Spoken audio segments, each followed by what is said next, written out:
ప్రదేశంలో దేవుడు మనందరినీ ప్రేమించి చక్కని వాతావరణంలో, మరి వెన్నెల రాత్రిలో ఈ పొలంలో మంచి వాతావరణంలో మిమ్మల్ని అందరినీ కూడా దేవుడు ప్రేమించి, మరి నన్ను ప్రేమించి మనల్ని అందరినీ కూడా ఈ యొక్క ప్రత్యేకమైనటువంటి సమయం కొరకు దేవుడు ఏర్పాటు చేసినందుకు దేవునికి స్తుతులు చెల్లిద్దాం. దేవునికి స్తోత్రం. హల్లెలూయా.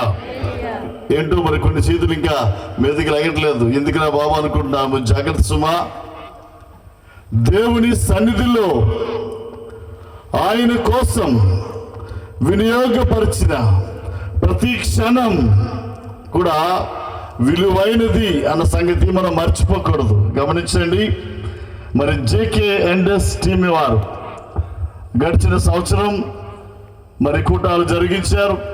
2026 సంవత్సరం. మరి ఈ సమయంలో కూడా మరి మనందరినీ ప్రేమించి, నన్ను కూడా ప్రత్యేకంగా ప్రేమించి ఈ యొక్క కూటముల కొరకు పిలిచినందుకు ప్రత్యేకంగా వారికి ధన్యవాదాలు తెలియజేసుకుంటూ ఉన్నాను. కమల్ కుమార్ గారు, ఆయన నాకు స్నేహితుడు. అదే రీతిగా ఆయన యొక్క మరి సహోదరుడు మరి రవిబాబు, అదే రీతిగా వారి యొక్క సత్యమనులు, ఇంకా అమ్మ నాన్న బిడ్డలందరినీ బట్టి ప్రత్యేకమైనటువంటి ధన్యవాదాలు తెలియజేసుకుంటూ ఉన్నాం. మేము కూడా ఈ సంవత్సరం విశాఖపట్నంలో పరిచర్య, దేవుడు మాకిచ్చిన పరిచర్యలో మరి విశ్వాస గృహం సంఘం నుంచి ఈసారి టీమ్గా రావడానికి, లేకపోతే ఒక జట్టుగా వచ్చి మీ మధ్య నిలబడి మరి ప్రకటించడానికి సువార్త దేవుడిచ్చిన కృపకు వందనాలు తెలియజేసుకుంటూ ఉన్నాం. మరి ఆలస్యం అయింది మొదటి రోజు కాబట్టి మీరు ఏమి కూడా చింతించకండి. ఎందుకంటే భోజన ఏర్పాట్లు చేసి ఉన్నారు. కూటమైన తర్వాత మీ అందరికి భోజనాలు ఏర్పాటు చేశాం కాబట్టి ఇంటి దగ్గరికి అయ్యో టైం అయిపోతా ఉంది, ఏ విధంగా ఇంటికి వెళ్ళాలా, ఒకవేళ మీరు మంచి కూరలను వండుకుని ఉండొచ్చు, కానీ మీ మనస్సంతా ఇక్కడే ఉంచాల్సిందని ప్రభు పేరట మనం చేస్తూ ఉన్నాం. కనుక మరి ఆలస్యం చేయం. మొదటి వర్తమానం మనం విన్నాం. సమయం అవుతుంది కనుక వర్తమానంలోకి వెళ్దాం. దయచేసి గమనించండి. ఈ కూటమి కోసం ఏర్పాటు చేయబడిన వాక్యాన్ని దయచేసి చదువుదాం. ఏమో రాయబడింది, దయచేసి చదవగలరా అందరూ గట్టిగా? అందువలన సహోదరులారా, మీ పిలుపును ఏర్పాటును నిశ్చయము చేసుకున్నట్టుకు మరి జాగ్రత్త పడండి. నేటి నుంచి 3 దినాలు, ఈరోజు రేపు అదే రీతిగా ఆ తర్వాత రోజు కూడా దేవుని చిత్తమైతే మనం అదే అంశం గురించి మాట్లాడుకుందాం. పరిశుద్ధాత్మ దేవుడి రాత్రి నిన్ను నన్ను మనల్ని కూడా ఎందుకు పిలిచాడో ఆ విషయం గురించి ప్రతిరోజు కూడా మాట్లాడదాం. మరి 3 రోజులు దయచేసి ఇంకెవరు కూడా ఇక్కడ కూర్చునేవారు సుమారుగా నేను గంట సేపు మాట్లాడతాను దేవుని ఏర్పాటును బట్టి. ఈ గంట సేపు కూడా దయచేసి బయటికి వెళ్ళడం కానీ అటు తిరగడం కానీ దయచేసి చేయకూడదని మీ సహోదరుడిగా నేను ప్రేమపూర్వకంగా మీకు తెలియజేస్తూ ఉన్నాను. దేవుని సన్నిధి మన మధ్య ఉంది. రెండవదిగా ఈ రాత్రి ఈ యొక్క కూటంలో కూర్చున్న నీవు నేను కూడా ఆలోచన లేకుండా, అనుకోకుండా, యాక్సిడెంటల్గా వచ్చినటువంటి సంఘటన కానే కాదు అన్న సంగతి ఈ రాత్రి ఇక్కడ కూర్చున్న ప్రతి ఒక్కరు కూడా గమనించాల్సిందే మనం చేస్తున్నాం. అమ్మా సరే జాగ్రత్త కూర్చోండి. మరి నాకు ఒక బలహీనత ఉంది, ముందే చెప్తున్నా. కళ్ళు మూసుకొని నేను వాక్యం చెప్పలేను, కళ్ళు బాగా తెరిచి చెప్తా. ఇంకో బలహీనత కూడా నాకు ఉంది, మీరు కళ్ళు మూసుకుంటే అస్సలు ఒప్పుకోలేదు. మీరు నిద్రపోయినా, పక్కలతో మాట్లాడినా చాలా క్లియర్గా కనిపిస్తూ ఉన్నారు. బహుశా మీరు అనుకోవచ్చు, మా పేరు తెలియదులే, అయ్యగారికి అనుకుంటున్నారేమో. నాకు మీ పేరు తెలియకపోవచ్చు. మీరు కట్టుకున్న చీర రంగు తెలుసు, మీరు వేసుకునే షర్ట్ ప్యాంట్ రంగు తెలుసు. తప్పనిసరిగా నాకు మొహమాటం అవసరం లేదు, మిమ్మల్ని పేరు పెట్టి పిలుస్తాను తప్పనిసరిగా. మొదటిగా నేనేం చేస్తానంటే, మీరు కనుక మాట్లాడితే గమనించండి, మొదట ఆగుతాను, మీరు సరి చేసుకుంటారేమో అని. ఇంకా మీరు సరి చేసుకోకుండా నిద్రపోతూ ఉంటే తర్వాత నాకున్న బలహీనత అరుస్తా. ఏం చేస్తాను నేను? తప్పనిసరిగా మిమ్మల్ని డిస్టర్బ్ చేసి తప్పనిసరిగా మిమ్మల్ని లేపుతాను. కనుక దయచేసి వాక్యమైనంత వరకు అటు ఇటు తిరగొద్దు. మీ యొక్క మనస్సులు ఇక్కడ ఉంచండి. అనుకోకుండా మీరు వచ్చిన వారు కారు. దేవాది దేవుడు పిలిస్తే మీరు వచ్చారు, నేను కూడా వచ్చాను. నేను చాలా దూరం నుంచి వచ్చాను. విశాఖపట్నం నుంచి నేను రాలా. అఫ్ కోర్స్ ఇప్పుడు వచ్చింది విశాఖపట్నం నుంచి. నేను గుజరాత్లో ఇక్కడికి 2200 కిలోమీటర్ దూరంలో నేను పనిచేస్తున్న ఉద్యోగస్తుడు. నేను అన్నీ పక్కన పెట్టి దేవుడు నన్ను పిలిస్తే మీ మధ్య నేను నిలబడ్డా. నాతో వచ్చిన బృందం కూడా వాళ్ళు ఉద్యోగస్తులు, అదే రీతిగా దేవుని పరిచర్లో వాడబడుతున్న వారు. కనుక నాతో వచ్చిన బృందం కూడా పనులన్నీ బారుకొని అవన్నీ కూడా పక్కన పెట్టి దేవునితో గడపాలన్న ఉద్దేశంతో వచ్చిన వాళ్ళం. కాబట్టి ఈ సమయాన్ని సద్వినియోగం చేసుకుందాం. చాలా సంతోషం. వినండి జాగ్రత్తగా. క్రైస్తవ విశ్వాస జీవితం మనం చాలా జాగ్రత్తగా వినాలి, చిన్నపిల్లలతో సైతం. విశ్వాస జీవితం పిలుపుతో ఆరంభించబడుతుంది. ఇంకో విషయం తెలుసా? అదే రీతిగా పిలుపుతోనే అంతం కూడా అయిపోతుంది. The beginning and the ending with calling. మన జీవితం ఆరంభించటం ఒక పిలుపు ద్వారా. ఎవరు పిలిస్తే మన జీవితం ఆరంభించబడుతుందంటే ఈ లోకములో పుట్టించినటువంటి దేవాది దేవుడు మనల్ని పిలిస్తే మన రక్షణ కోసం, ఆయన్ని విశ్వసించడం కోసం నీవు నేను కూడా ఆయన పిలుపుని అందుకునే రక్షణ పొందాం. దేవునికి స్తోత్రం కలుగును గాక. అందరూ కాస్త మరి హుషారుగా ఉండండిరా. చిన్నపిల్లలు చాలా హుషారుగా ఉన్నారు. చాలా మంది చేతులు కూడా ఎత్తట్లా. దేవుని సన్నిధిలో సంతోషంగా ఉంటే దేవుడు తప్పనిసరిగా మీ జీవితంలో గమనించండి. అపోస్తలుడైనటువంటి పౌలు గారు అంటున్నాడు, rejoice in the lord always. Again I tell, rejoice in the lord. ప్రభువునందు ఆనందించండి. మరలా చెప్తున్నాను, ఏం చేయమన్నాడు? మరి ఆనందించబట్టి ఎట్లా ఉండాలా? పళ్ళు కనిపించాలి నవ్వుతే. మీ అందరి పళ్ళు కూడా చాలా బాగుంటాయి, చాలా చక్కగా ఉన్నాయి అనుకుంటున్నాను. కాబట్టి ఏం చేయాలా? అందరూ చక్కగా సంతోషంగా ఉండండి. గమనించండి. కనుక దేవుని సన్నిధిలో ఒక పిలుపుతో మనం వచ్చాం రక్షణలోనికి. ఆ తర్వాత వేరొక పిలుపు మన జీవితాలు కూడా దేవుడు తెలుసా? నరులారా తిరిగి రండి అని పిలిచినప్పుడు ఈ జీవితం ఇక్కడ ముగిసిపోతుంది. ఆయనతో మహిమలో మనం ప్రవేశిస్తాం. రెండు కూడా పిలుపులే. దేవునికి స్తోత్రం, హల్లెలూయా. అయితే ఈ మొదట పిలుపు, ఈ చివరి పిలుపు మధ్యలో అనేకమైనటువంటి పిలుపులు మన జీవితంలో ఉన్నాయి. గమనించండి. ఈ బైబిల్ దేవుడు ఎటువంటి వాడంటే, మొట్టమొదటిగా ఈరోజు నేను మాట్లాడబోయేటువంటి అంశం దేనికంటే, దేనికోసం దేవుడు పిలుస్తున్నాడంటే, మొదటిగా మరి గమనించండి. నాకు కొంచెం ఆరోగ్యం బాగలేదు, మధ్యలో దగ్గు వచ్చిన మీరు నన్ను మన్నించాలి. పేతురు రాసినటువంటి మొదటి పత్రిక, అపోస్తలుడైనటువంటి పేతురు గారు వ్రాసిన మొదటి పత్రిక 3వ అధ్యాయం 9వ వచనం ఈరోజు నేను చెప్పబోయినటువంటి నా యొక్క వర్తమానానికి మూల వాక్యం. చాలా సంతోషం, చాలా బాగా చదవమ్మా. ఒక్కొక్క ముక్క చదవండి తల్లి, మళ్ళీ చదవమ్మా. ఆశీర్వాదం అందరూ తీయాలి. బైబిల్స్ అన్నవారు తెరిచి తీసి చూడండి, లేని వాళ్ళు పక్క వాళ్ళు బైబిల్ చూడండి. ఆశీర్వాద 1 పేతురు 3:9 ఆశీర్వాదమునకు వారసులవడానికి మీరు పిలువబడితిరి. చాలు. ఇక్కడ ఒక పిలుపు కనిపిస్తా ఉంది, చాలా జాగ్రత్త వినాలి. రాత్రి దేనికి నీవు నేను పిలువబడ్డాం? ఆశీర్వాదానికి. వినండి వినండి. ఆశీర్వాదం పొందుకోవడానికి మాత్రమే కాదు, ఆశీర్వాదానికి వారసులు అవడానికి. దేనికి? వారసులు అవ్వడం కోసం దేవుడు నిన్ను నన్ను అందరినీ పిలిచాడట. ఏంటండి ఆశీర్వాదం? అమ్మా మీరు అనుకోవచ్చు, బ్రదర్ కమల్ కుమార్ గారు భలే సేవకుడిని పిలిచారు, దేనికి వచ్చాం మనం ఇక్కడికి? ఆశీర్వాదానికి, లేక ఆశీర్వాదం పొందుకోవడానికి వచ్చామా? అయితే మా జీవితాలన్నింటిలో కూడా ఆశీర్వాదమే అనుకుంటున్నావేమో. ఈ ఆశీర్వాదము ఎందుకు మనం పిలవబడ్డామో ఈ రాత్రి చాలా జాగ్రత్తగా ఆలోచిద్దాం. ఈ బైబిల్ దేవుడు మనుషులను ప్రేమించిన దేవుడు.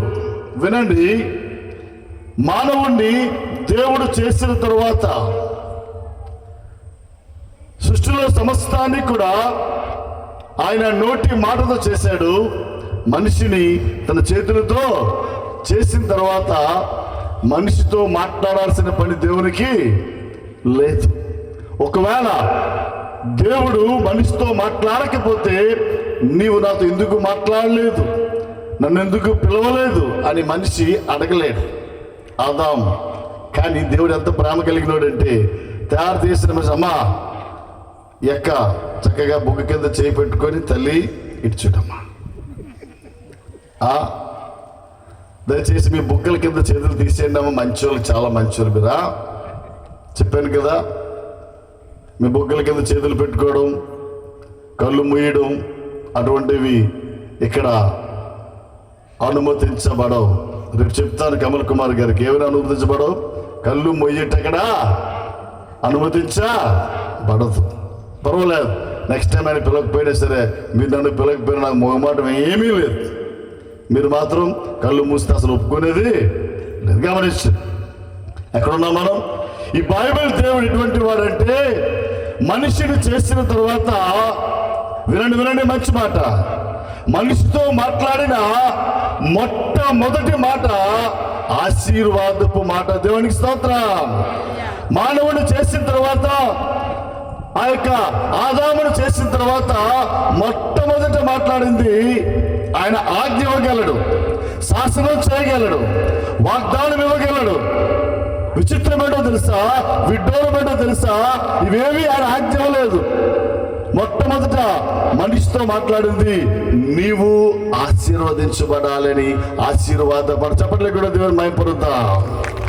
మొట్టమొదటి మాట ఈ దేవుడు మనిషితో మాట్లాడింది నిన్ను ఆశీర్వాదం. గమనించండి, ఆదాముతో నువ్వు ఆశీర్వాదముగా ఉంటావు. 28 ఆదికాండం 1:28 చదవండి. ఒకటి ఇందాక సహోదరు చదివింది, ఆమెకు మైక్ ఇవ్వండి. దేవుడు వారిని ఆశీర్వదించను, దేవుడు వారిని ఆశీర్వదించను. చాలండి. ఏం చేశాడు? మొట్టమొదటిగా క్రీస్తురాజు ఏం మాట్లాడాడు? దేవుడు ప్రతి మనిషి గమనించండి, మానవుని చేసిన తర్వాత మొదటి మాట ఆశీర్వాదపు మాట. రెండవదిగా సంఖ్యాకాండం 24వ అధ్యాయం 1వ వచనం. తొందరగా సంఖ్యాకాండం 24వ అధ్యాయం 1వ వచనం. ఇశ్రాయేలీయులను దీవించుట యెహోవా దృష్టికి మంచిది. దేవునికి స్తోత్రం. రెండో మాట ఏంటో తెలుసా? వినండి. ఈయనట ఆశీర్వాదం ఇచ్చడానికి మొట్టమొదటి పలికిన మాట ఆశీర్వాదం అయితే, రెండోదిగా ఈ దేవుడైన యెహోవా ఆశీర్వదించడం మంచిదిగా చూశాడట. వినండి. మూడోదిగా ఆశీర్వాదానికి అయితే ఈ ఆశీర్వదించడానికి పిలిచినటువంటి దేవుడు ఎవరిని బట్టి ఆశీర్వదించగలడంటే ప్రభువైన యేసుక్రీస్తు వారు. గలతీయులు రాసిన పత్రిక తొందరగా చూద్దాం. ఎవరిని బట్టి ఆశీర్వదించడానికి ఆయన ఇష్టపడ్డాడు అంటే అపోస్తలుడైన పౌలు గారు గలతీ సంఘానికి రాసినటువంటి పత్రిక 3వ అధ్యాయం 13వ వచనం. ఆత్మను గుర్చిన వాగ్దానం విశ్వాసం వలన మనకి లభించినట్లు అబ్రహామును పొందిన ఆశీర్వచనం. అండర్లైన్ దట్ క్రీస్తు యేసు ద్వారా అన్యజనులకు కలుగుడిగా చాలు. వినండి, ఈ బైబిల్ దేవుడు ఎటువంటి వాడని చెప్పాను. ఆశీర్వాదపు పలుకు మొట్టమొదటి ఆయన పలికిన మాటే ఆశీర్వాదం. ఈ రాత్రి ఇక్కడ కూర్చున్న నీవు ఆశీర్వదించబడాలని దేవుడు నిన్ను ఈ కూటానికి తీసుకొచ్చిన దేవునికి స్తోత్రం.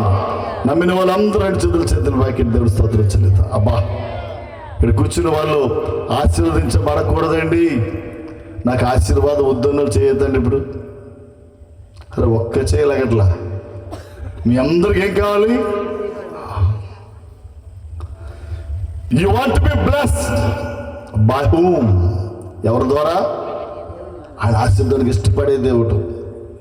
రెండవది, ఆశీర్వదించడం ఆ దృష్టిలో మంచిది. ఆయన మొట్టమొదటి పలికిన మాట ఆశీర్వాదం అయితే ఆశీర్వదించడం ఆయనకి ఇష్టమైన పని. మూడవది, ఎవరి ద్వారా? అయితే ఇప్పుడు విషయం ఏంటంటే వినండి, ఇంత మంచి దేవుడు ఆశీర్వదించడానికి ఇష్టపడితే మనలో చాలా మంది ఏ విధంగా యేసుక్రీస్తు ద్వారా మనకు వచ్చిన ఆశీర్వాదం అంటే తన ప్రియ కుమారుడు, వినండి, ఆయన శిలువ మీద అప్పగించి ఆయన కాచిన రక్తము ద్వారా నీకు నాకు ఆయన ఏమిచ్చాడు? ఆశీర్వాదం. అయితే విచిత్రం ఏంటంటే ఇక్కడ కూర్చున్న చాలా మందిలో ఏం ఆశీర్వాదం అండి? నా కుటుంబం దీవించబడలేదే, నా కుటుంబం ఆశీర్వదించబడలేదే, ఆయన మర్చిపోయాడా నన్ను చేసిన దేవుడు?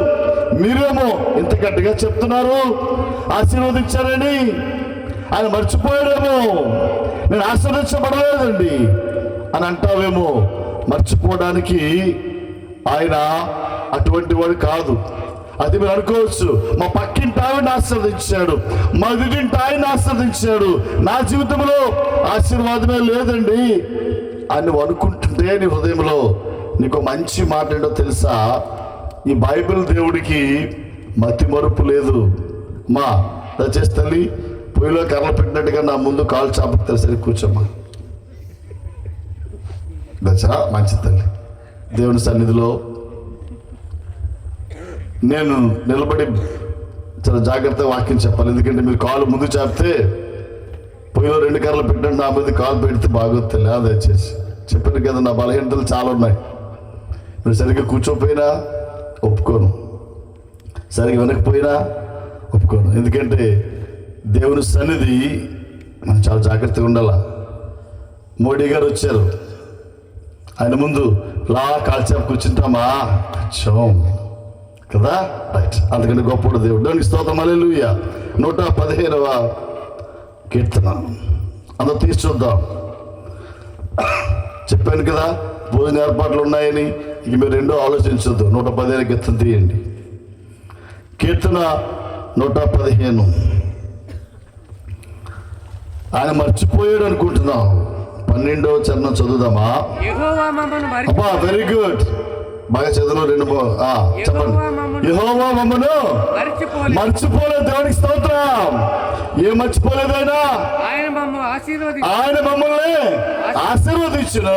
ఆయన ఇశ్రాయేలీయుల్ని అహరోను వంశస్థుల్ని ఆశీర్వదిస్తాడు. ఇంకా పిన్నలనేమి పెద్దలనేంటి తన యందు భయభక్తులు గలవారిని అందరినీ చెప్పండి. దేవుని భయపడుద్దాం. ఈ దేవుడు ఎటువంటి వాడు తెలుసా? ఆయనకి పక్షపాతం లేదు. ఎవరిని ఆశీర్దిస్తాడట? ఆయన మర్చిపోయాడు ఉందమ్మా, నిన్ను మర్చిపోలేదు, నువ్వు దేవుని చేత మరవబడలేదు కాబట్టి ఇక్కడికి వచ్చావు. దేవునికి స్తోత్రం. నిన్ను దీవించాలన్నది, నేను ఆశీర్వదించాలన్నది ఆయనకి ఇష్టం. అయితే నువ్వు మర్చిపోయాడు అనుకుంటున్నావేమో. ఆయన ఎటువంటి వాడంటే అహరోను వంశస్థుల్ని, పాస్టర్ గారుల్ని ఆయన ఆశీర్దిస్తాడట. అవునండి, మీరు అనొచ్చు పాస్టర్ గారికి ఏముంది, పాదిరి గారు దేవుడితోటే ఉంటాడు కాబట్టి, ఆయన ఇప్పుడు బైబిలే చదువుతాడు కాబట్టి ఆయన్నే దీవిస్తాడు, సాగదీస్తున్నావేమో. ఆయన ఏమంటారు తెలుసా? అహరోను వంశస్థులే కాదు, సాధారణమైన ఇశ్రాయేలు ప్రజల్ని కూడా ఆయన ఆశీర్వదించే దేవుడు. దానికి స్తోత్రం. నువ్వు అనుకోవచ్చు, మరి పెద్దోళ్ళని ఆశీర్వదిస్తే చిన్నదాన్ని నా సంగతి ఏంటి నీ అమ్మాయి చూస్తున్నావే? మరి చిన్నోడిని నా సంగతి ఏంటి అని చూస్తున్నారు చాలా మంది. అక్కడ ఏం రాసింది? పిన్నలనేమి పెద్దలనేమి తన యందు భయభక్తులు గల వారందరినీ. వావ్! ఈ బైబిల్ దేవుడు ఎటువంటి వాడు అంటే ఈ ఒక్కరిని కూడా విడిచిపెట్టే దేవుడు కాదు. దేవునికి స్తోత్రం, హల్లెలూయా.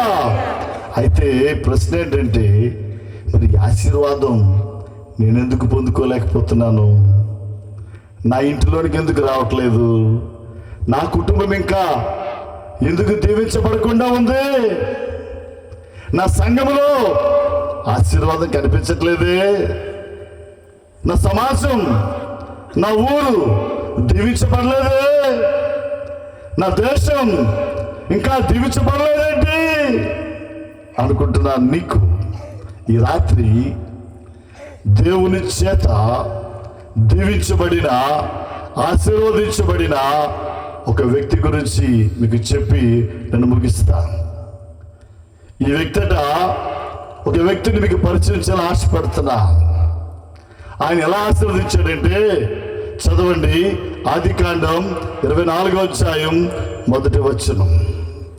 Very good. అందరూ మంచోళ్ళు, చాలా చక్కగా బైబిల్ తీస్తున్నారు. దేవుడు మిమ్మల్ని దీవించును గాక. హల్లెలూయా. రైట్. ఆదికాండం 24వ అధ్యాయం. Abraham, very good. అబ్రహామును బహుకాలం గడిచిన అబ్బా, బహుకాలం గడిచి ఏమైపోతామండి? అన్ని విషయము. ఆగండి. ఈరోజు చాలా మంది బాగుండొచ్చు, మంచి వయసులో ఉండేటప్పుడు. బహుకాలం గడిచిన తర్వాత ఏమవుతాం? వృద్ధులైపోయిన తర్వాత రాస్తుంది అన్ని విషయముల్లో, అన్ని అండర్లైన్, అన్ని విషయముల్లో యెహోవా అబ్రహామును గమనించండి. ఇలా ఏం రాస్తుంది అక్కడ? అమ్మ జయశ్రీ ఏం రాస్తుంది? అన్ని విషయముల్లో ఉందా? లేక అమ్మ రాధయ్య గారు ఎక్కడ ఉంది? ఎక్కడ కూర్చుంది రాధయ్య గారి దగ్గర? పాట పాడామే రాధయ్య గారు ఎక్కడ? కొన్ని విషయంలో రాస్తుందా? చెప్పట్లేదే వారా? నా బైబిల్లో అన్ని విషయంలో ఉంది. అమ్మ చెప్పండి. అదే ఉదయ్ గారు మీ బైబిల్ ఏం రాస్తుంది? నిజమేనా? ఒకసారి అడగండి, పక్కా ఆవిడ్ని రైటా కాదు చెప్తుంది. అన్ని విషయాల్లో ఎవరిని ఆస్వాదించాడు? అబ్రహాముని. వయసులో, ఆ యొక్క ఆస్తిపాస్తుల్లో, అన్ని విషయాల్లో అబ్రహాముని ఆస్వాదించాడు. ఈ రాత్రి ఏం చేద్దామంటే, మనందరం కూడా కలిసి 2026లో కనగాల నుంచి బయలుదేరి క్రీస్తుకు పూర్వం 2000 సంవత్సరాల దగ్గర నివసించిన అబ్రహాం గదికి వెళ్దాం. అయ్యా అబ్రహాం గారు, మరి ఇప్పుడే బైబిల్లో చూసాం, నిన్నట దేవుడు అన్ని విషయాల్లో ఆశీర్వదించాడట. మేమేమో అంటింది అంటట్లేదు, మాకు ముట్టుకుంటే ఐరన్ లెక్కలు అయిపోతున్నాయి, ఎక్కడికి వెళ్తే ఏమైపోతుంది? ఇదేంటి? దేవుడు పక్షపాతి కాడే అని ఆలకించాం. నిన్నేమో నువ్వేమో అన్ని విషయాలు ఆస్వాదించబడ్డావు. మరి మా కుటుంబం ఏంటి? ఆశీర్వాదంలో లేదు. ఏంటయ్యా నీ సీక్రెట్ ఏంటి? నిన్ను ఏ విధంగా ఆస్వాదించాడు అని అబ్రహాముని అడిగితే, అబ్రహాము జీవితంలో 4 అనుభవాలు ఉన్నాయి. అవి నేను చెప్పి మిమ్మల్ని భోజనానికి విడిచిపెడతాను. అంతవరకు మిమ్మల్ని ఏం చేయం? విడిచిపెట్టేది. మీరు తగ్గేదే లేదంటే నేను మిమ్మల్ని వదిలేదే లేదు. దేనికి? అర్థమైంది కదమ్మా? Very clear. కాబట్టి అబ్రహాము దగ్గరికి అడుగుదాం, అయ్యా నువ్వు దీవించబడ్డావు అన్ని విషయాల్లో, ఏంటి నీ సీక్రెట్ అంటే? అబ్రహాం అంటాడు, వినండి, గమనించండి. ఇప్పుడే చెప్పాం, అబ్రహాము జీవితంలో దీవించబడ్డానికి మొట్టమొదటి కారణం దేవుని చేత అబ్రహాము పిలువబడినవాడు. దేవునికి స్తోత్రం. ఎవరి చేత పిలువబడ్డాడు? అబ్రహాము దేవుని చేత. he was called out. దేవుని చేత అబ్రహాము దేవుని చేత పిలువబడిన వాడు ఎవరైనా సరే ఆశీర్వదించబడాల్సిందే. అయితే ఎక్కడ పిలిచాడు, ఎప్పుడు పిలిచాడు, ఎందుకు పిలిచాడు, ఏ స్థితిలో పిలిచాడు అబ్రహాముని? వినండి. అబ్రహాము, మీరు అనుకోవచ్చు దేవుడు ఆస్వాదించాలంటే అబ్రహాము చాలా గొప్పవాడండి, చాలా నీతిమంతుడండి అని అనుకుంటున్నావేమో. గమనించు, దేవుడు ఒక వ్యక్తిని పిలవాలంటే క్రీస్తురాజు ఆలకిస్తున్నావా? Right, very good. చేతితో దేవుడు దీవించాలంటే మనలో ఏ అర్హత ఉండాలి? వినండి. గవర్నమెంట్ ఉద్యోగం కావాలంటే, లేకపోతే ఇంకేదైనా కావాలంటే నీకు నాకు చాలా అర్హతలు కావాలి. అబ్రహాం దగ్గరికి వెళ్ళి, ఎందుకు నిన్ను పిలిచాడయ్యా? నీ కులం గొప్పదా? నీ దగ్గర కాసులు ఉన్నాయా? లేకపోతే నీ దగ్గర గొప్పతనం ఏంటి? వినండి. ఎప్పుడు అబ్రహాముని పిలిచాడో తెలుసా? అబ్రహాము దేవుని చేత, అమ్మా టైం మరి లేట్ అవుతుంది, నిజమే, కొంచెం గమనించండి, నాకు తెలుసు చాలా టైం అయింది. దేవుని మాటలు విని ఒక మాట చెప్తాను మీకు. ఈ జీవితంలో నేను వృత్తిరీత్యా సివిల్ ఇంజనీరింగ్ ప్రాజెక్ట్ మేనేజర్కి పనిచేస్తాను. నా ప్రత్యేకత, దేవుడు నాకు ఇచ్చిన ధన్యత ఏంటంటే సముద్రంలో జట్టీలు కట్టే పని నాది. రాత్రి పగలు పనిచేస్తూనే ఉంటాం అక్కడ. విచిత్రుడు తెలుసా, నేను కట్టిన జట్టి 50 సంవత్సరాలు సముద్రంలో ఉండాలా. ఎన్ని షిప్పులు వచ్చినా సరే అది పడిపోకూడదు. పునాది ఎంత లోతుగా వేస్తానో తెలుసా? ఒక్కొక్క పైల్ 150 నుంచి 200 అడుగుల లోపలికి వేయాలి సముద్రం లోపల. ఎందుకని మాట చెప్తున్నాను తెలుసా? ఇంత గట్టిగా వేసినట్టు పునాది కూడా రేపు ఉండదు, వేసే వస్తే ఏం మిగులుతుందో తెలుసా? 2026 సంవత్సరం మే నెల 4వ తారీఖున ఈ వెన్నెల రాత్రిలో కనగాల గ్రామంలో దేవుని ఆరాధిస్తున్నావే నువ్వు నేను, ఇదొక్కటే నిలుస్తుంది. దేవునికి స్తోత్రం. కాబట్టి నువ్వు చింతించుకో. ఏదైనా మిగిలి ఉందంటే అదేంటో తెలుసా? శాశ్వతుడైన దేవుడు ఆయన. ఆయన్ని ఆరాధించేటువంటిది ఏది నువ్వు చేసినా అది ఆయనకి జ్ఞాపకార్థంగా మిగిలిపోతుంది. చెప్పట్లు కూడా దేవుని మహిమపడుతా. అంతకు మించి ఏది కూడా నీ జీవితంలో ఉండదు. గమనించు. అబ్రహాము మీ జీవితంలోకి వెళ్ళి, అయ్యా దేవుడు నేను ఏ విధంగా దీవించాడు చెప్పంటే, ఇటువంటి పరిస్థితుల్లో అబ్రహాముని పిలిచాడు తెలుసా? ఆలకించండి. మీరు అటు ఇటు చూడద్దు, దయచేసి అటు ఇటు కూడా కదలకండి. ఎవరు అబ్రహాముని అడిగితే, ఎప్పుడంటే అబ్రహాము నీతిమంతుడిగా ఉన్నప్పుడు దేవుడు పిలవలేదు. విను. అబ్రహాము దేవుడి చేత పిలువబడినప్పుడు అబ్రహాము జీవితం ఏంటంటే, వినండి, అబ్రహాము ఏం చేస్తావాడంటే బంగారం, వెండి, వెలగల రాళ్ళతో గొప్ప విగ్రహాలు తయారు చేసి ఆ విగ్రహాలను అమ్మి ఆ డబ్బులు సంపాదించడమే కాదు, నిజమైన దేవుడు ఎవరో అబ్రహాముకు తెలియదు. అంతేకాదు, గొప్ప పాడు సాంప్రదాయం, ఇటువంటి సాంప్రదాయంతో బతికాడంటే అబ్రహాము జీవితంలో ఎవరి మధ్యలో జీవించాడంటే, ఉదయం మధ్యాహ్నం ఇటువంటి వాళ్ళంటే ఆ విగ్రహాలు చేసుకొని ఆ విగ్రహాన్ని నిలవబెట్టి దాని ముందు బాగా తాగి డ్యాన్స్ వేసి బాగా త్రాగుబోతానికి అలవాటు పడినటువంటి సమాజం మధ్యలో జీవిస్తున్నవాడు అబ్రహాము. అటువంటి సాంప్రదాయానికి లోనైపోయినవాడు అబ్రహాం. అటువంటి అబ్రహాముని భూమిని ఆకాశాన్ని సృష్టించిన దేవుడు పిలిచాడు. దేని ద్వారా? అబ్రహాము దగ్గర బాగా డబ్బులు ఉన్నాయనా? అబ్రహాము బాగా మరి గమనించాడు గొప్ప కులంతో ఉన్నాడనా? కాదు. ఒక మనిషిని దేవుడు ఏ విధంగా పిలుస్తాడంటే దేవుని కృప చేత మాత్రమే. గలతీయులకు రాసిన పత్రిక నన్ను చూద్దాం. గలతీయులకు రాసినటువంటి పత్రిక అపోస్తలుడైన పౌలు గారు గలతీయులకు రాసినటువంటి పత్రిక నుంచి అందరూ దయచేసి తీసుకుందాం. మనిషిని దేవుడు ఏ విధంగా పిలుస్తాడు? మొదటి అధ్యాయం 15వ వచనం. ఆయనను తల్లి గర్భమునందు పడినది మొదలకు 7వ అధ్యాయంలో అది చాలా బాగా రాయబడి ఉంది. తీసుకుందాం. అపోస్తలుల కార్యాలు 7వ అధ్యాయంలో అక్కడ దైవజనుడు ఉన్నాడు. ఆయన పేరు స్టెఫను. ఆయన అంటున్నాడు, ఏ విధంగా పిలిచాడయ్యా? 3 చెప్పాను. దేవుడు ఎప్పుడు పిలిచాడు? అబ్రహాము నీతిమంతుడిగా లేనప్పుడు. దేవుని ద్వారా పిలిచాడు, కృప ద్వారా పిలిచాడు. ఎలా పిలిచాడు ఆయన్ని? 7వ అధ్యాయం రండి చూద్దాం. 2వ వచనం. అందుకు స్టెఫను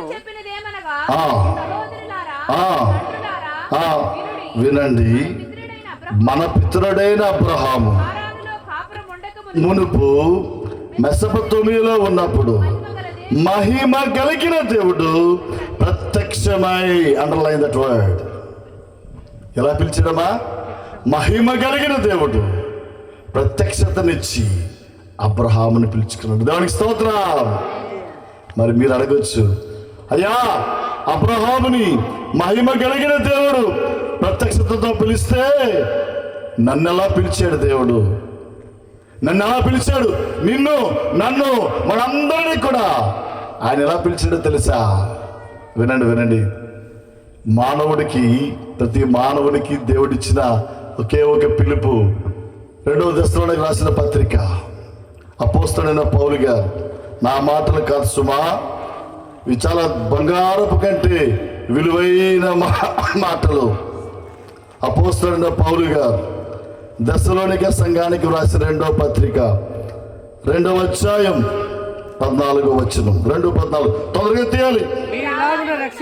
అది మీరు ఎలాగ రక్షించబడాలి? ఇలాగ రక్షించబడి మన ప్రభు అయిన యేసుక్రీస్తు యొక్క మహిమను పొందాలని ఆయన మా సువార్త వలన మనిషినే అది అండర్లైన్ దట్. మనిషిని ఎలా పిలుస్తాడు దేవుడు? సువార్త. ఈ రాత్రి నిన్ను కూర్చోబెట్టి ఈ కనగాల గ్రామంలో ఇంత డబ్బులు ఖర్చు పెట్టి JKNDS టీం వారి తరపున, ఇదిగో దైవజనులు వచ్చిన వాళ్ళందరి తరపున నీకు పాటలు వినిపించి, వాక్యాన్ని వినిపించి, నీతో మాట్లాడుతున్న దేవుడు, నిన్ను పిలుస్తున్న దేవుడు, నీ దగ్గర ప్రకటిస్తున్న వాక్యం అది సువార్త. That is good news. సువార్త నీ దగ్గరికి దేవుడికి పంపించాడంటే దట్ ఈస్ ఎ కాలింగ్. నిన్ను పిలుస్తున్నాడు దేవుడు సువార్త కూటాల ద్వారా. మహిమ కలిగిన సువార్త అది. అబ్రహాముని ఆ రోజు మహిమతో పిలిచిన, ఈరోజు నన్ను పిలిచిన, నిన్ను పిలిచిన మహిమ కలిగిన సువార్తది. సువార్తలో శక్తి ఉంది. ఆయన మాటలో జీవం ఉంది. ఆయన మాట ద్వారా నిన్ను, నన్ను కూడా సువార్త ద్వారా కృప ఆయన సాధనమైతే సువార్త మాధ్యమం ద్వారా, మీడియం ద్వారా నిన్ను, నన్ను కూడా ఆయన పిలుచుకున్నాడు. ఈరోజు అలకించమా? అర్థమైందా? నీ జీవితంలో ఈ రాత్రి ఇంకా నువ్వు ఆ పిలుపుకి లోబడకపోతే, నువ్వు ఎందుకు వచ్చావో తెలిసి రాత్రి దేవుడు నిన్ను పిలుస్తున్నాడు. దేనికోసం? ఆశీర్వదించటం కోసం. దేవునికి స్తోత్రం. ఆయన పిలుపుని అందుకున్నవాడు ఎవడో కూడా దీవించబడకుండా ఈ లోకంలో. అది విచిత్రం ఏంటంటే, ఎందుకు దీవించబడలేకపోతున్నావు గమనించు. మొట్టమొదటి అనుభవం నీ జీవితంలో నీవు నేను దీవించబడాలంటే దేవుని చేత పిలుపుని అందుకున్న దానవుగా, అందుకున్నవాడుగా ఈ అనుభవం మన జీవితంలో ఉండాలి. సువార్త లేకుండా, సువార్త వినకుండా, సువార్త కాకుండా నీవు నేను కూడా దేవుని ఆశీర్వాదానికి మొట్టమొదటి మెట్టు ఎక్కలేం. దేవునికి స్తోత్రం. సువార్త ద్వారా మాత్రమే, అనగా ఆయన మాట ద్వారా పిలిపించుకున్నాడు. గమనించు. అయితే దేవుడు పిలుస్తాడు మనల్ని. వినండి జాగ్రత్తగా మాట. పిలుస్తాడు, మాట్లాడతాడు, పిలుస్తాడు. పిలిచిన నువ్వు నేను కూడా పలకలేదనుకోండి, జాగ్రత్త వినాలి మాట. పిలిచినా నువ్వు నేను వినకపోతే, మాట్లాడకపోతే, పిలుపుకి లోబడకపోతే మరలా పిలుస్తాడు. ప్రేమ కలిగినోడు మరలా పిలుస్తాడు. అప్పటికీ నువ్వు నేను కూడా పలకలేదనుకో, ఏం పంపిస్తాడో తెలుసా? రా చూద్దాం. యెషయా రాసిన గ్రంథం 66వ అధ్యాయం చూద్దాం రండి. దేవుని పిలుపుకు లోబడలేని నీకు నాకు ఎటువంటి గతి పడుతుందో రండి చూద్దాం. యెషయా గ్రంథం 66వ అధ్యాయం. అందరూ దయచేసి తీసి చూడండి తల్లి. అయ్యా అందరూ కూడా చూడాలి. యెషయా గ్రంథం 66వ అధ్యాయం.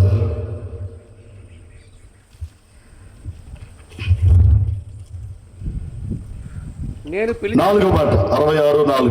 నేను పిలిచినప్పుడు, అందరూ తీయండమ్మా. 66:4. నేను పిలిచినప్పుడు. ఎవరు పిలుస్తున్నారు? ఎవరు పిలుస్తున్నారు? పక్కింటిలా.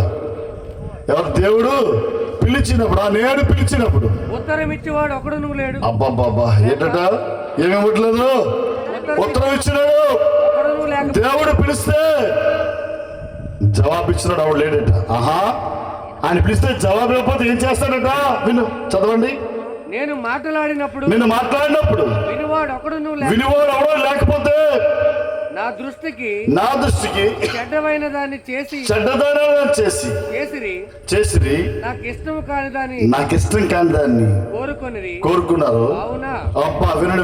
ఇప్పుడు నేను పిలిచినా నువ్వు పలకకపోతే, నేను మాట్లాడినా వినకపోతే, చెడ్డదాన్ని చేసి దూరంగా వెళ్ళిపోతున్నావు. అప్పుడు నేనేం చేస్తాను తెలుసా? చదవనానా? కాబట్టి నేను కూడా వారిని అబ్బా ఎందులో ముంచుతాడు? కృష్ణా నదిలో కాదు, ఎందులో ముంచుతున్నాడు? మోసంలో ముంచుతాడట. వారు భయపడేదాన్ని వారి మీదకే వస్తుంది. నువ్వు దేనికి భయపడుతున్నావు, నీ జీవితంలో అదే జరుగుతుంది. నీ కుటుంబంలో ఏది వద్దనుకున్నావో నీ కుటుంబంలోనికి ఆ భయం వస్తుంది. ఏ మోసంలో పడకూడదు అనుకున్నావో నీ కుటుంబం, నీ సంఘం, నీ సమాజం మోసంలో మునిగిపోతట. ఇప్పుడు ఆయన పిలిచినప్పుడు నేను పలకలేదనుకో, నా జీవితంలో ఇందులో ఉంటాను. నేను ఎంతమందో చెప్తుండ్రు, అయ్యగారండి నేను చాలా మంచివాడిని, చాలా మంచిదాన్ని, నన్ను చాలా మంది మోసగించారు. వాయ్, దేవుని మాటకి లోబడని ఏ వ్యక్తి జీవితమైనా మోసగించక తప్పదు, మోసగించబడాల్సిందే. నేను చెప్పలేదన్నమాట. దేవునికి లోబడకుండా జీవిద్దాం అనుకుంటున్నావేమో, మోసపోతున్నావు అన్న సంగతి మర్చిపోకు. నేడు దినాల్లో అనేక కుటుంబాలు, అనేక సంఘాలు దేవుడు పిలిచి మాట్లాడుతుంటే స్పందించకపోతే, దేవుడు స్వార్థాన్ని నీ దగ్గరికి పంపించినప్పుడు స్పందించకపోతే మన బ్రతుకులో ఎందులోకి వెళ్ళిపోతాం? నేను చెప్పలేదు ఆ మాట. ఎవరు చెప్పారమ్మా? ఎవరు చెప్పారు తల్లి? మోసంలో ములుగుతావు. మనం భయపడింది మన ఇంటి మీదకి వస్తుంది. ఒకరి ఇక్కడ కూర్చున్నా నువ్వు అటువంటి అనుభవంలో ఉన్నావేమో. అరే, ఏది జరగకూడదు అనుకున్నాను, అదే జరిగింది నా ఇంట్లో. దేనికి భయపడ్డాను, అదే నా మీదకి వచ్చింది. వెనక్కి తిరిగి చూసుకో. దేవుడు పిలుస్తుంటే హృదయాన్ని కఠినం చేసుకుని దూరంగా వెళ్ళిపోతే మోసగించబడతావు, భయంతో పారిపోవాల్సి వస్తుంది. కాబట్టి అబ్రహాం దగ్గరికి వెళ్తే అబ్రహాం ఏం చేశాడు తెలుసా? అబ్రహామా, నేను పిలిచాను, మనం అడుగుదాం నీ సీక్రెట్ ఏంటయ్యా అని అంటాడు. అయ్యా నా రహస్యం ఏంటో తెలుసా?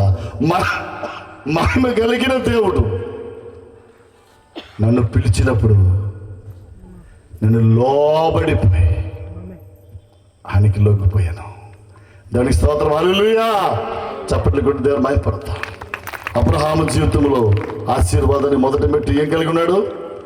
దేవుని చేత పిలువబడినవాడు. నేను అడుగుతున్నాను రాత్రి, దేవుని చేత పిలువబడిన అనుభవం ఇక్కడ కూర్చున్న మనలో ఎంతమందికి ఉంది? దేవుని చేత పిలువబడకుండా నీవు నేను కూడా ఆశీర్వాదాన్ని పొందలేవు. ఏమని రాస్తుంది అక్కడ? ఆశీర్వాదానికి వారసులు అవడానికి దేవుడు పిలుస్తాడు. నెంబర్ 1. రెండోది ఇంకా ఏముంది? అంతేనా? అంతేకాదయ్యా, పిలిచాడు. ఎక్కడి నుంచి పిలిచాడు? దేని ద్వారా పిలిచాడని చెప్పాను? కృప ద్వారా. బాగున్నప్పుడు కాదు, బాగులేనప్పుడే. నీతిమంతులకు ఉన్నప్పుడు కాదు, నీతి లేనప్పుడే. అర్హత ఉందని కాదు, అర్హత ఏమి లేనప్పుడే. వా, అది దేవుని క్యారెక్టర్. అది ఎక్కడి నుంచి పిలిచాడంటే, అబ్రామా నీ దేశము నుంచి, విను, నీ ఇంటి నుంచి, నీ బంధువుల దగ్గర నుంచి, నీ దేశం దగ్గర నుంచి నువ్వు దాని దగ్గర రావాలి. ఎక్కడి నుంచి రావాలి అన్నాడు? మొట్టమొదటిది నీ ఇంటి నుంచి, నీ దేశం. నాకు చదవము తర్వాత నీ దేశం నుండి. ఆదికాండం 12 చదవము. నీ దేశం నుండి, నీ బంధువుల దగ్గర నుంచి, నీ తండ్రి ఇంటి దగ్గర నుంచి బయలుదేరిపోయి. చాలు చదివి. నేను 3 విషయాలు ఇక్కడ 3 చెప్పి ముందుకు వెళ్తా, తొందర టైం అయిపోతుంది కాబట్టి. మొట్టమొదటి ఏమన్నాడు తెలుసా? దేశం నుంచి నువ్వు బయలుదేరరా. ఎందుకని? ఇప్పుడే చెప్పాను, నీ పాడు దేశంలో ఉన్నావు. నీ చుట్టుపక్కల ఎవరు ఉన్నారు? నిజమైన దేవుడిని మాని, నిజమైన దేవుడికి దూరంగా బొమ్మల్ని, దేంతో? మట్టితో కాదు, దేంతో చేసిన వాళ్ళు? కల్దీల కల్చర్ ఎంతదంటే బంగారంతో, వెండితో విగ్రహాలు చేసుకొని బాగా ఏం చేశారు? బొమ్మ ఉంటే బొమ్మ ముందు మందుంటే మందు లోపలికి ఏదో చిందేస్తే లోపల చిక్కేసుకొని చిందేసే కల్చర్ అనేది. అందులో నుంచి నువ్వు బయటికి రా. రెండోది ఎక్కడి నుంచి రావాలి? నీ బంధువుల దగ్గర నుంచి. ఎందుకంటే బంధువులు ఎందుకు? ఒక మంచి మాట వినండి. పాత సాంప్రదాయంలో మనకి ఎవరికైనా, మన మీదకి ఎవరైనా మన కుటుంబం మీదకి వస్తే వినండి, ఏం చేస్తారు తెలుసా?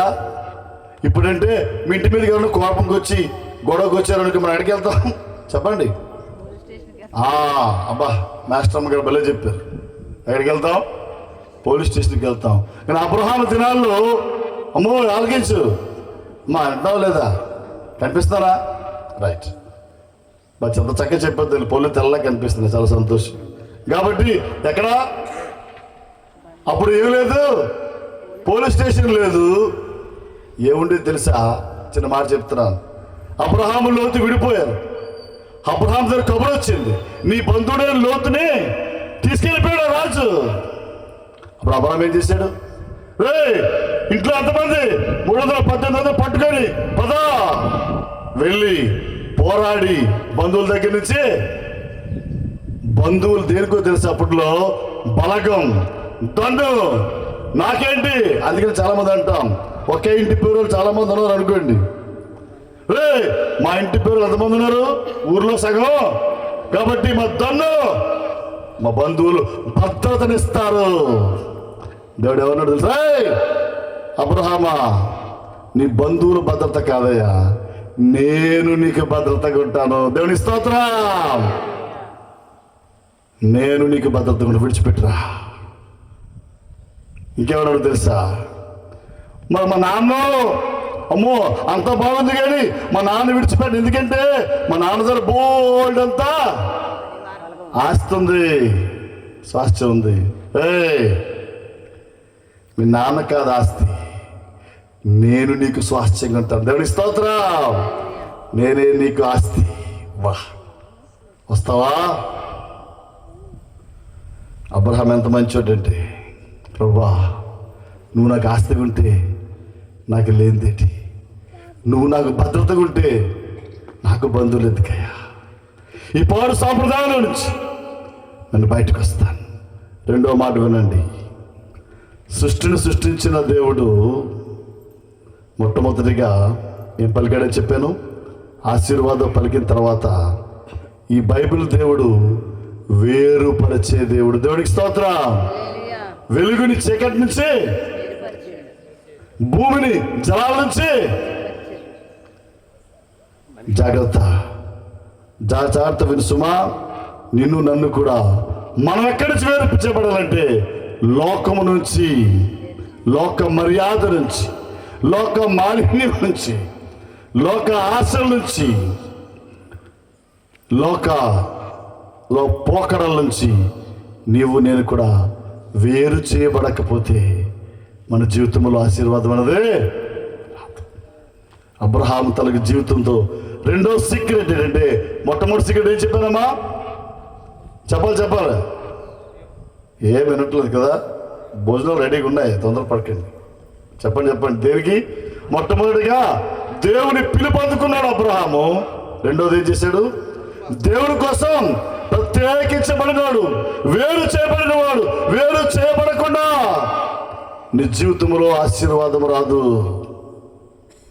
సొంత వాళ్ళ నాన్నను కూడా అబ్రహాం వచ్చిన దేవుడు మాట్లాడగానే పెట్టి బయటికి పట్టి వెళ్ళిపోతున్నావు. ఎక్కడికి వెళ్తున్నావు? దేవుడు పిలిచాడు. ఎవరైనా మహిమ కలిగిన దేవుడు. ఎక్కడికి వెళ్తున్నావు? వేరే దేశం ఇస్తానన్నాడు. మరి బంధువులు ఆయనే భద్రతట. వాళ్ళ నాన్న కూడా మాట్లాడకుండా తనను కూడా బయలుదేరి అబ్రహాంతో వచ్చాడు. ఈ రాత్రి నీతో మాట్లాడుతున్నాడు దేవుడు. నిన్ను దీవించడానికి ఇష్టపడుతున్నాడు ఆయన. తొందరగా ముగిస్తాను, 10 నిమిషాలు ముగిస్తాను. ఏమన్నాడో తెలుసా? నువ్వు వేరు చేయబడకపోతే నువ్వు దీవించబడలేవు. రెండో అనుభవం నేను అడుగుతున్నాడు ఈ రాత్రి. ఇంకా నువ్వు దీవించబడలేదంటే లోకము నుంచి వేరు చేయబడకుండా, లోక ఆశల నుంచి సింపుల్గా చెప్తున్నాను. చాలాసార్లు మన జీవితంలో ఆ లోక అలవాట్ల నుంచి బయటికి రావు. ఇంటి గృహప్రవేశం పిలుస్తారు పాస్టర్ గారిని. వినండి, చాలా చక్కగా పాస్టర్ గారు 10 గంటలకు వస్తే బాగా మార్బుల్ ఫ్లోరింగ్ వేస్తాం. ఆ ఇంటి మధ్యలో నల్ల మచ్చ ఉంటుంది. ఇటమ్మ మచ్చ, అయ్యగారండి ఏం మచ్చలేదండి, చాలా నల్ల మచ్చ. ఏంటి? అయ్యగారు 10 గంటలకు వస్తే ఈ అమ్మ 6 గంటలకు ఇంట్లో ఇటుకలెట్టి బాగా పాలు పొంగించి అన్నీ అయిపోయాక లాస్ట్న 10 గారిని పిలిస్తే, పాస్టర్ గారండి ప్రార్థన చేయండి 10 గంటలకి. ఏమో నువ్వేం చేసావు? ఏమీ లేదండి. నల్ల మచ్చ ఏంటి? పాలిష్ తిరిగి పెట్టలేదా మార్బులాడు? జాగ్రత్త. లోక సాంప్రదాయం నుంచి కనుక నువ్వు బయట పడకపోతే పాలు పొంగించటం, వాస్తులు చూడడం, ముహూర్తాలు చూడడం క్రైస్తవ్యానికి పట్టిన పీడ. ఆలోచించి జాగ్రత్తగా. మరలా చెప్తున్నాను, అంతా బాగుంది మన కుటుంబంలో. నాకు నచ్చనిది, దేవుడు మెచ్చనిది ఏంటో తెలుసా? చాలా కుటుంబాల్లో, చాలా వివాహాలు ఎప్పుడు జరుగుతుందో తెలుసా? బయట దేవుడిని అన్ని జనాంగాలు చేస్తున్నా అదే టైంలో, అదే రోజున. నేను చెప్తున్నాను, భార్య ఇప్పుడే బయటకు వెళ్ళింది. నా పెళ్ళి ఎప్పుడు జరిగింది తెలుసా? అమావాస్య పెళ్లి చేసుకున్నాను. ఇప్పుడే పెళ్లి చేసుకున్నాను. ఎప్పుడండి? అమావాస్య. నాకు తెలియదు. మేము వెళ్ళి పోర్టుకి వెళ్ళాలి మండపంలో. ఇంకా మా బావగారు ఇక్కడ ఉన్నాడు. అడిగాం. ఆయన అంటున్నాడు ఆ పోర్టుకి వెళ్ళినప్పుడు చాలా డిమాండ్. 6 నెలల వరకు ఖాళీ లేదండి. 6 నెలలు ఆగాలా? పెట్టవా? 96 బుధవారం నాడు పెడు పెళ్ళి 11వ తారీఖున. నాగాసి మా వైపు, మా నాన్న వైపు చూస్తూ ఉన్నాడు. ఏమండి క్యాలెండర్ చూసారా? క్యాలెండర్ చూసాం. మళ్ళీ చూడండి, ఏం చేయమంటావు? ఎవరు చేసుకోవడం పెళ్ళి? కారణం ఏంటి? చీకటి. అమావాస్య. నా దేవుడు వెలుగు. దేవుడికి స్తోత్రం. చీకటి మరో అకేలా. అమావాస్య పెళ్ళి అనండి. బాగాలేదా బతుకో? ఎవరి దగ్గరకు వెళ్ళి లోకం నుంచి వేరుపరచబడకుండా దేవాలను దీవించి. నో. అంత భయమా? మంచి బండి కొనుక్కున్నాడట. ఏ బండి? దెబ్బ టైర్ బండి, పల్సర్ డిటిఎస్ కొనుక్కున్న తర్వాత అయ్యగారిని పిలిచి, అయ్యారు ప్రార్థన చేయండి. ఈయన పాప నాలా నిర్భాగులు పాస్టర్ గారు ప్రార్థన చేసి, ఓ దీవించుగాక, దీవించు నాయన ఆశీర్వదించు అనగానే ఇటు స్టార్ట్ చేయడు. అది ఆవిడ చేస్తుంది. అదే అంటాడు, ఇలాగెళ్ళి అలాగొచ్చేయాలట అక్కడికి. ఇలాగెళ్ళి బండికి దూరుగా రావాలట. మరి పాస్టర్ గారు చేసింది ఏంటి? నీ బండికి దూరుగా మీ ఆవిడొస్తే నీ బండి బాగా దీవించబడతా. దేవుడిని దీవించాలా? దేవుడిని ఆశీర్వదించాలా? విచిత్రం ఏంటంటే, నువ్వు క్రైస్తవుడిగా ఉండి వేరుపరచబడకపోతే నీ జీవితంలో ఇప్పుడు కూడా మానే. ఈ రోజు నుంచి దేవుడు దీవిస్తాడు నిన్ను, దేవుడు ఆశీర్వదిస్తాడు నిన్ను. ఆలోచించు ఒకసారి. 2 విషయాలు చెప్పాను తొందరగా. మూడో సీక్రెట్ ఏంటి? అయిపోయింది, తొందరగా ముగించేస్తాను. అబ్రహాం, ఏంటి నీ సీక్రెట్ అంటే, నా జీవితంలో సంతృప్తి కలిగి జీవించటం. ఏ జీవితం? ఏంటి సంతృప్తి? అబ్రహాం ఎక్కడ జీవించినాడో తెలుసా? అబ్రహాం ఇల్లేనో తెలుసా? నీలా నాలా పూరి గుడిసె కాదు, పెంకిటిల్లు కాదు, డాబా ఇల్లు కాదు. అబ్రహాం మెసొపొటామియా నాగరికతలో అపార్ట్మెంట్స్ లో, టవర్స్ లో ఉండేవాడు. దేవుడు పిలిచాడు, టవర్స్ వదిలేశాడు. టవర్స్ వదిలేసాడు, ఏమి ఇచ్చాడు తెలుసా? టెంట్ ఇచ్చాడు. ఏ బతుకైపోయింది? గుడారం బతుకైపోయింది. అప్పుడు ఎందులో ఉండేవాడు? అపార్ట్మెంట్ వాడికి ఏమైపోయింది? గుడారం వేసుకొని ఎక్కడికి వెళ్ళా? టెంట్ వేసుకొని. రే ఇటు బతుకు బస్ స్టాండ్ అయిపోయింది. ఎవరికి? బస్సులు లేవులేదు, నేను మామూలు చెప్పాను. విచిత్రుడు తెలుసా? వినండి మంచి మాట. ఇన్ని సంవత్సరాలు ఎడారిలో, పోనీ ఇద్దరే కాదు, 318 పనులు, పశువులు అన్నీ ఉండి ఎక్కడ పడితే టెంట్లు వేయడం. ఎంత సనుక్కోవాలా?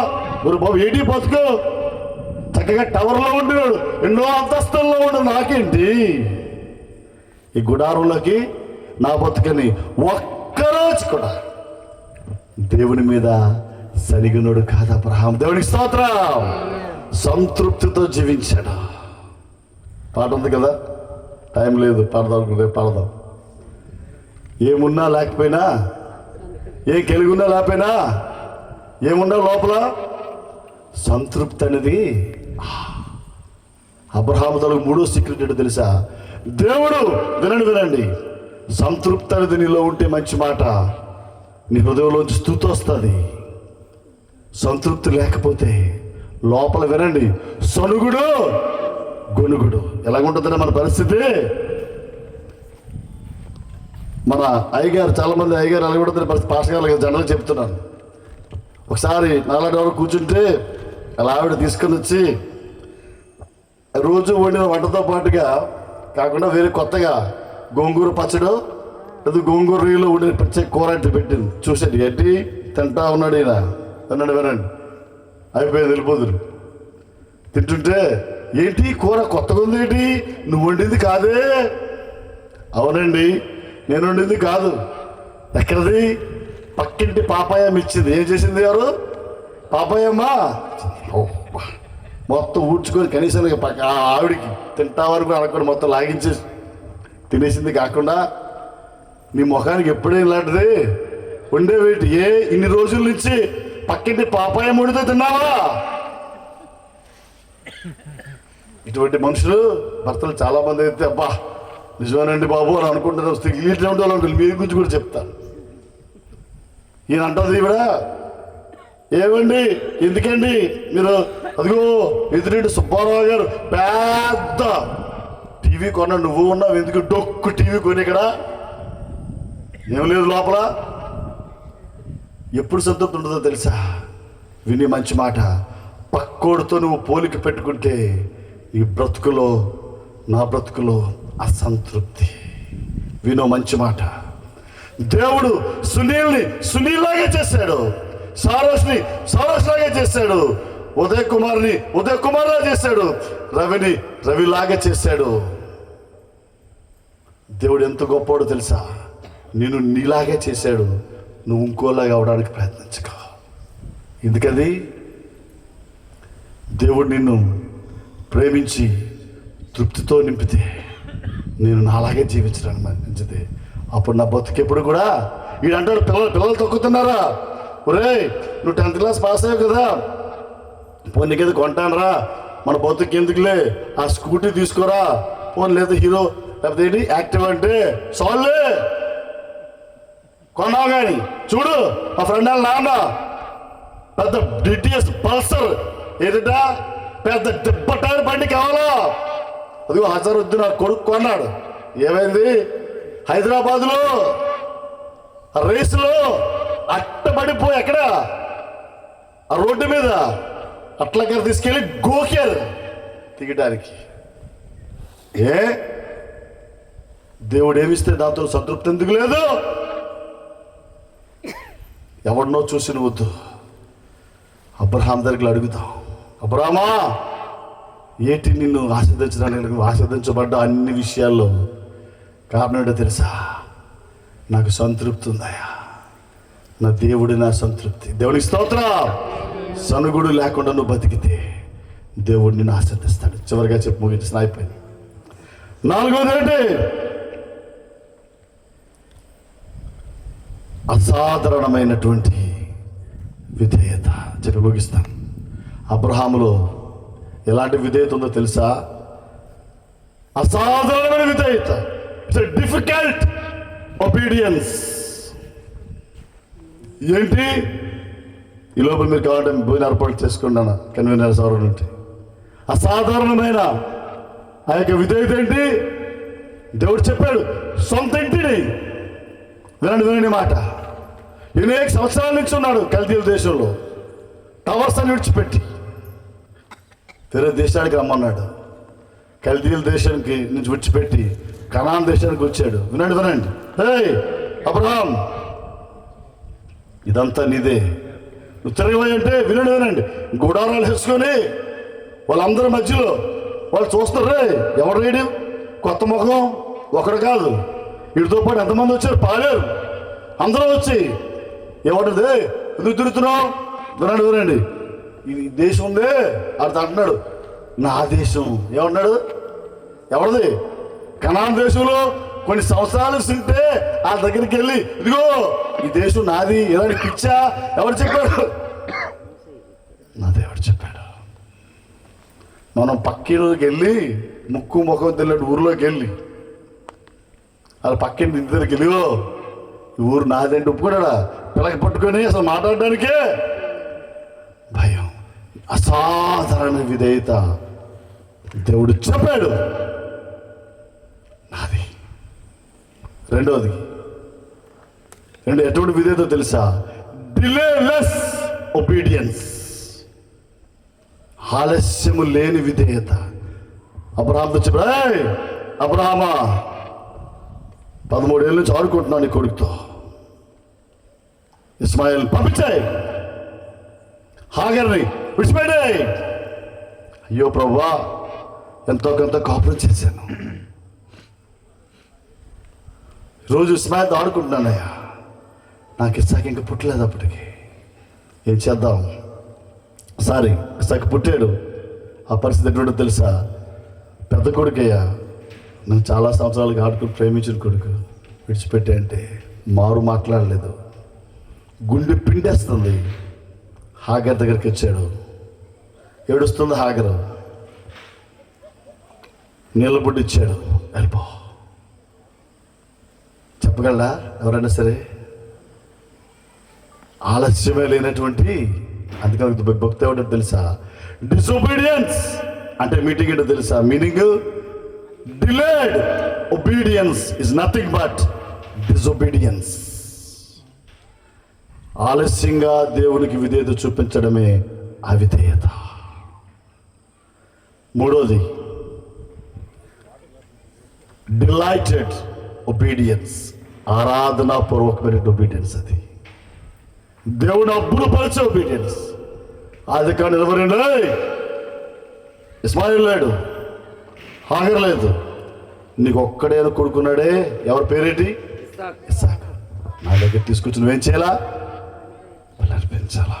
ఎలా ఉంటుంది పరిస్థితి? వినండి. తెల్లవారు లేచి అంటున్నాడు, నువ్వు ప్రేమించే ఇస్సాకుని అంటున్నాడు. అనుకున్నాడు మనసులో, ప్రభువా నువ్వు ఏ మాట నన్నా ఒప్పుకుంటాను, కానీ నువ్వు ప్రేమించే ఇస్సాకుని ప్రేమించాను నిజమే, నీకంటే ఎక్కువ కాదు. అయితే చూద్దాం, నీకు నాకు పోటీ, తీసుకొచ్చి నాకు ఇవ్వు. ఎస్ ఇస్తాను. తెల్లవారు లేచాడు, భార్యతో కూడా చెప్పలేదు తెలియదు. అనేక మంది పనులు ఉంటే ఒక్కడే కట్లు కొట్టాడు. 100 ఏళ్ళు ముసలోడండి, కట్లు కొట్టే. చూడు దేవుడితో అంటున్నాడు, ఉదయాన్నే లేచి చెల్లు, ఇంత వయసు అయిపోయినా, ఇంతమంది పనులున్నా ఎవరిని పిలవకుండా నేనే కట్లు కొడుతున్నాను. ఎవరికి ఇది ఇచ్చితే? నా కన్న కొడుకు. దీన్ని బట్టి నేను నిన్ను ప్రేమిస్తున్నాను. నా కొడుకు ఓ పదా ముందుకి, ఇంకా దేవుడు ఇక్కడ కాదు, నెక్స్ట్ స్టెప్ పదా. కట్లు పట్టుకున్నాడు, నిప్పు పట్టుకున్నాడు, వాళ్ళందరినీ ఇద్దరు తీసుకుని వెళ్తున్నాడు. చివరిగా అంతవరకు దేవుడు ఒప్పుకున్నాడు.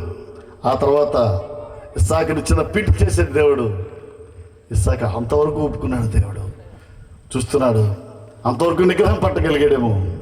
అక్కడ అడుగుతున్నాడు చిట్ట చివరిగా మాట, డాడీ నానా ఏమన్నా కుమారుడా బలిస్తానంటున్నావు? వినండి, గురి పిల్లేది ఎవరున్నాడు? అడుగు. తెలుసు అబ్రహాముకి ఎవరినివ్వాలి? కొడుకే గురి పిల్ల తెలిసేక పెద్దవాళ్ళ మధ్యలో బిగబట్టి నడుచుకెళ్తుంటే దేవుడు అక్కడికెళ్ళి అడగరా మీ నాన్నని, నానా డాడీ ఏది గురి పిల్ల? ప్రభా చూసుంటాడు, ఇక్కడొక్కడ ఇంతగా అడుగుతావు. ఎస్ ఏమని చెప్పాడు తెలుసా? యెహోవా ఈరే. చెప్పట్లు కూడా ధర్మాయపడతా, యెహోవా చూసుకుంటాడు గురి పిల్లని. ఎస్ అక్కడ కూడా దేవుడు ఆశ్చర్యపోయాడండి. కట్ల మీద పెట్టి కత్తి తీసినప్పుడు కూడా చూస్తున్నాడు, అంతవరకు పరీక్షించాడు. ఆపేమన్నాడు దేవుడు, అబ్రహామా ఇందును బట్టి నాకు అర్థమైంది, నువ్వు నాకు సంపూర్ణ విధేయత చూపించావు. That is the obedience. అయిపోయిందని చెప్పిన ప్రసంగం. ఆలోచించు, ఈ రాత్రి అబ్రహాముని దేవుడు అన్ని విషయాల్లో, నిన్ను కూడా దేవుడు అన్ని విషయాలు ఆశ్రయించాలని ఆశపడుతున్నాడు. నన్ను దేవుడు, నీ కుటుంబాన్ని, నీ సంఘాన్ని, నీ సమాజాన్ని దేవుడి చేత పిలువబడే అనుభవంలో ఉన్నావా? పిలువబడ్డావా? దేవుడి కోసం ప్రత్యేకించబడ్డావా లేదా? దేవునితో సంతృప్తి కలిగిన జీవితాన్ని జీవిస్తున్నావా లేదా? చివరిగా నేను చెప్పాను, దేవునికి అన్ని విషయాల్లో విధేయత చూపించావా లేదా? ఆలోచించు ఒకసారి. ఒకవేళ అటువంటి 4 లక్షణాలు కనుక మనలో లేకపోతే దేవుడి చేత ఆశీర్వదించబడలేవు. బట్ పేతురు అంటున్నాడు, ఆశీర్వాదానికి వారసులు అవడం మిమ్మల్ని దేవుడు లేచి నిల్చుందాం అందరం కూడా.